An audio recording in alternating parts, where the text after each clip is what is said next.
नारायणं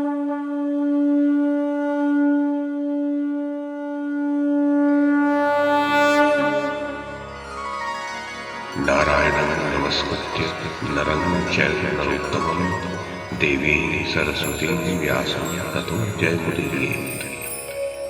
ओम नमो भगवते वासुदेवाय, ओम नमः पितामहाय, ओम नमः प्रजापतिभ्यः, ओम नमः कृष्णद्वैपायनाय, ओम नमः सर्वविघ्नविनायकेभ्यः।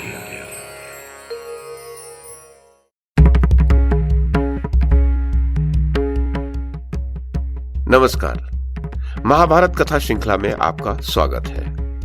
श्रीमन महर्षि वेद व्यास द्वारा रचित महाकाव्य महाभारत को एक कथा श्रृंखला के रूप में प्रस्तुत करते हुए पिछली कड़ी में मैंने मूल संस्कृत ग्रंथ के प्रथम पर्व, जो आदि पर्व के नाम से प्रसिद्ध है, उसके 5वें उपपर्व आस्तिक पर्व में कही गई आस्तिक द्वारा सर्प यज्ञ को रुकवाने की जो कथा है उसे आपको सुनाया था।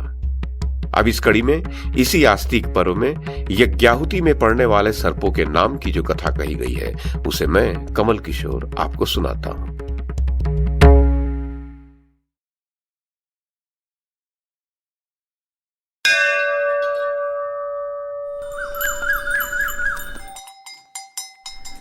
शौनक जी ने पूछा, सूत नंदन, इस सर्प सत्र की धधकती हुई आग में जो जो सर्प गिरे थे उन सब के नाम मैं सुनना चाहता हूं। उग्रश्वाजी ने कहा, द्विश्रेष्ठ, उस यज्ञ में सहस्त्रों, लाखों एवं अरबों सर्प गिरे थे।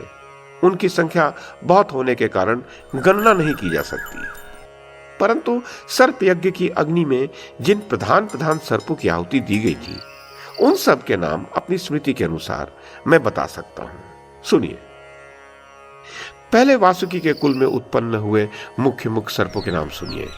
वे सब के सब नीले, लाल, सफेद और भयानक थे। उनके शरीर विशाल और विष अत्यंत भयंकर थे। वे बेचारे सर्प माता के शाप से पीड़ित हो विवशता पूर्वक सर्प यज्ञ की अग्नि में होम कर दिए गए थे। उनके नाम हैं कोटिश, मानस, पूर्ण, शल, पाल, हलीमक, पिच्छल, कौणप, चक्र, कालवेग, प्रकालन, हिरण्यबाहु, शरण, कक्षक और कालदंतक। ये वासुकी के वंशज सर्प थे जिन्हें अग्नि में प्रवेश करना पड़ा। विप्रवर ऐसे ही दूसरे भी बहुत से महाबली और भयंकर सर्प थे जो उसी कुल में उत्पन्न हुए थे। वे सब के सब सर्प सत्र की प्रज्वलित अग्नि में आहुति बन गए थे। अब तक्षक के कुल में उत्पन्न सर्पों के नाम सुनिए। पुच्छांडक, मंडलक, पिंडसेत्ता, रभेणक, उच्छीक, शरभ, भंग, बिल्वतेजा, विरोहण, शिली, शलकर, मूक, सुकुमार, प्रवेपन, मुदगर, शुशुरोमा, सुरोमा और महाहनु। ये तक्षक के वंश के सर्प थे जो सर्प सत्र की अग्नि में समा गए थे। पारावत, पारिजात, पांडर, हरिण, कृष, विहंग, शरभ, मेद, प्रमोद और संगतापन ये ऐरावत के कुल से आकर अग्नि में गिरे थे। अब आप मुझसे कौरव्य के कुल में उत्पन्न हुए सर्पों का नाम सुनिए। एरक, कुंडल, वेणी, वेणीस्कंद, कुमारक, बाहुक, श्रृंगवेर, धूर्तक, प्रातर और आतक ये कौरव्य कुल के सर्प यज्ञाग्नि में जल मरे थे। अब धृतराष्ट्र के कुल में उत्पन्न सर्पों के नाम सुनिए। वे वायु के समान वेगशाली और अत्यंत विषैले थे। उनके नाम हैं शंकुकर्ण, पिठरक, कुठार, मुखसेचक, पुरांगद, पुरुमुख, प्रहास, शकुनी, दरी, अमाहट, कामठक, सुषेण, मानस, अव्यय, भैरव, मुंड वेदांग, पिशंग, उद्रपारक, ऋषभ, वेगवान नाग, पिंडारक, महाहनु, रक्तांग, सर्वसारंग, समृद्ध, पटसावक, वराहक, वीरणक, सुचित्र, चित्रवेगिक, पराशर, तारुणक, मणि, स्कंध और आरुणी ये सभी धृतराष्ट्रवंशी सर्प सर्प सत्र की अग्नि में जलकर भस्म हो गए थे। ब्राह्मण, इस प्रकार मैंने अपने कुल की कीर्ति बढ़ाने वाले मुख्य मुख्य सर्पों का वर्णन किया, अतः उन सब का नाम उल्लेख नहीं किया।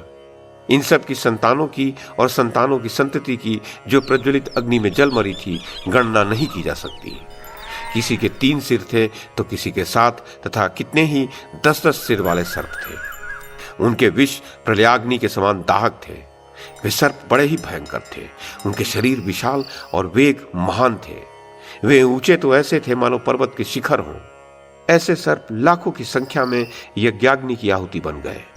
उनकी लंबाई चौड़ाई 1-1, 2-2 योजन तक की थी।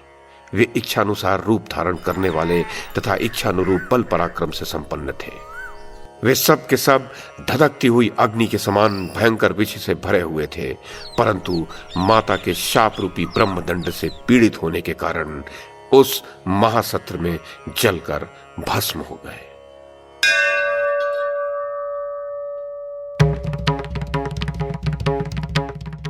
तो ये थी आदि पर्व के 5वें उपपर्व अर्थात आस्तिक पर्व में कही गई यज्ञाहुति में पड़ने वाले सर्पों के नाम की कथा। इस कड़ी में बस इतना ही। अगली कड़ी में इससे आगे की कथा सुनाऊंगा। YouTube के माध्यम से महाभारत की कथा को एक श्रृंखला के रूप में प्रस्तुत करने का हमारा ये प्रयास यदि आपको सराहनीय लगा हो तो कृपया इस कड़ी को लाइक और शेयर करें, चैनल को सब्सक्राइब करें और बेल आइकन को दबाएं। साथ में अन्य लोगों को भी देखने के लिए प्रेरित करें। धन्यवाद और नमस्कार।